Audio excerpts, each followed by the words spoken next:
আগামী ৩০ দিনের জন্য ইরানের অপরিশোধিত তেল এবং পেট্রোলিয়াম পণ্যের ওপর আরোপিত নিষেধাজ্ঞা তুলে নেয়ার কথা জানিয়েছে মার্কিন ট্রেজারি বিভাগ। চলমান যুদ্ধের কারণে বিশ্বজুড়ে তেলের সরবরাহ বাধাগ্রস্ত হচ্ছে, যাতে বাড়ছে তেলের দাম। এদিকে ইরানের যুদ্ধ পরিস্থিতি এবং হরমুজ প্রণালীর অবস্থা নিয়ে নতুন করে মন্তব্য করেছেন মার্কিন প্রেসিডেন্ট ডোনাল্ড ট্রাম্প। সাংবাদিকদের সঙ্গে আলাপকালে ট্রাম্প বলেন, কোনো যুদ্ধবিরতি চান না তিনি। এছাড়া হরমুজ প্রণালীতে ইরানের স্থাপনায় হামলায় যুক্তরাষ্ট্রকে নিজেদের ঘাঁটি ব্যবহারের অনুমতি দিয়েছে যুক্তরাজ্য। শুক্রবার মন্ত্রিসভার বৈঠকে এই সিদ্ধান্ত নেয় ডাউনিং স্ট্রিট। অন্যদিকে চলমান যুদ্ধে বিশ্বজুড়ে বিভিন্ন বিনোদন ও পর্যটন কেন্দ্রে হামলার হুমকি দিয়েছে ইরান।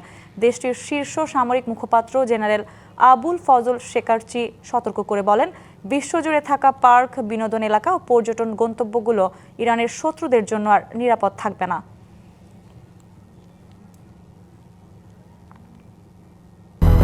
200-র বেশি সার্ভিস ও ফিচারে লেনদেনের সব বিকাশ অ্যাপে সম্ভব।